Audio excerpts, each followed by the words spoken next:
First of all, I'll say that I'm continue to be impressed by these guys' willingness to get up off the mat.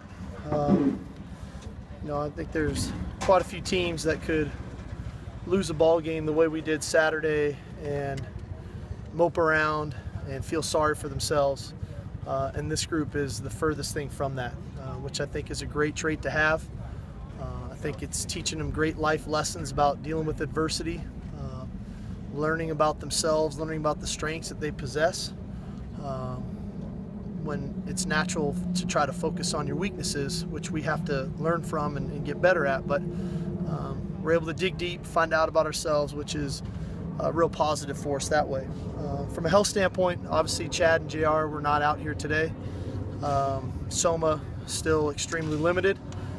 We did get George Farmer back working today, which was positive. We got Gerald Bowman back on the field working today, which was positive. And Ajane Harris is still not 100%, but we got some work out of him. And then, as you guys probably saw, Damian aggravated his knee today, similar to what he had early on in the season. So hopefully he can rebound the way he did early in the year. We'll see. It's going to be day to day for Damian moving forward. But all in all, back to work. And that's the beauty of the game of football, is that you get to play again the next weekend, and we've got to prepare for the game because it'll be a tough one. Washington State, I know their record looks what it looks like. They've played a lot of people very tough, and they throw the ball all over the place. Connor Holiday is a tremendous player.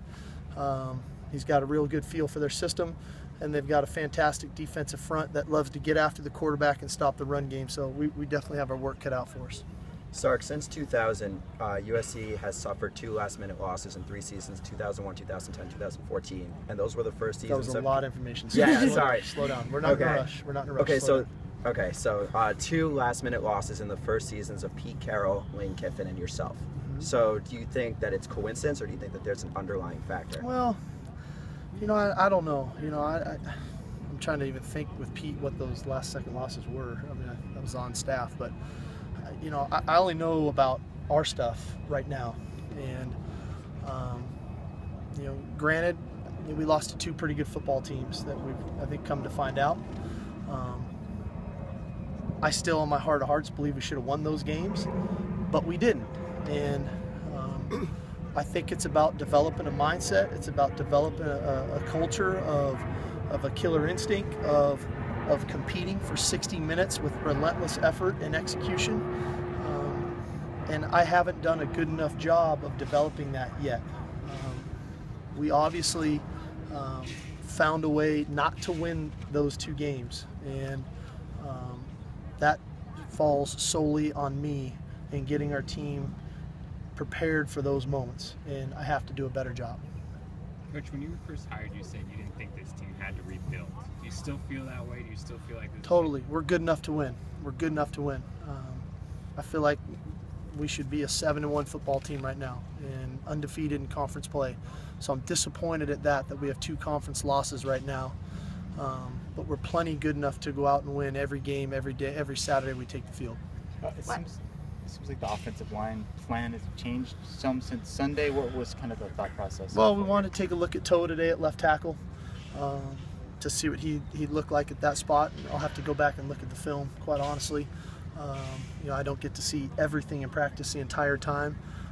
So we're just trying to get an idea because, honestly, we could start Andre Walker and his foot could get injured the second play of the game. We need to have a plan in place, big picture-wise. So we wanted to give Toa an extensive amount of reps at left tackle, and then we'll have to reassess it. So as far as the starters, that's still being determined over Correct. The course of the week? Yes, always. And what you saw of Blobendon today, just in glances, what was he looked fine, but again, I don't, there's a lot happening. So, I'll go watch all of the one-on-one reps, when they're going against the D-line.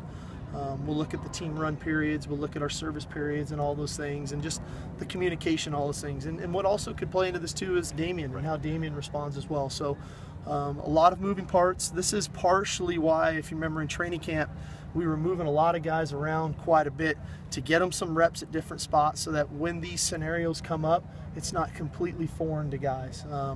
We obviously saw quite a bit of Khalil Rogers today as well, which was positive for him. How did your rotation change with Chad going down? Does Nathan Gertler kind of move back into the rotation? You guys have moved guys in and out?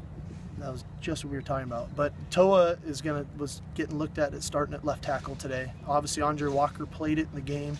Nate Gertler is another option for us there as well. Juju had a really big first quarter, wasn't as involved later on. That's kind of been a trend. I don't know if you guys have noticed, where in the second half he's not as involved. Well, it's not for not trying to get him the ball.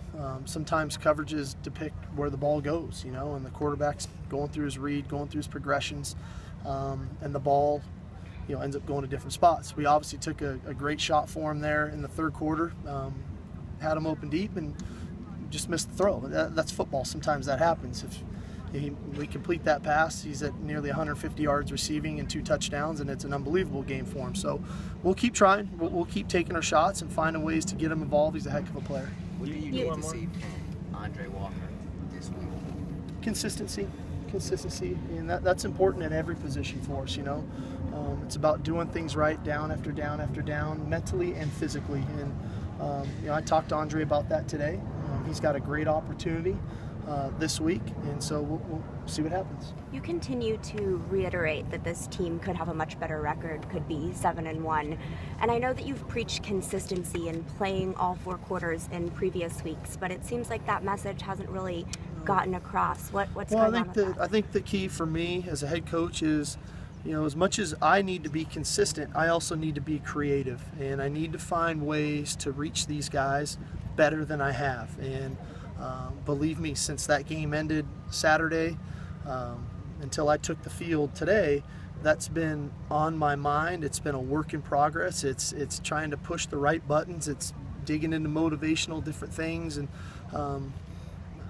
I love that aspect of the job. I wish I wouldn't be having to do it after a couple heartbreaking losses, but I'm going to continue to search and continue to work to find the best way to motivate our players to play to the best of their ability for 60 minutes. And that's my job, and I'll continue to work at it. Thanks. Alrighty, guys. Thank you. Thank you.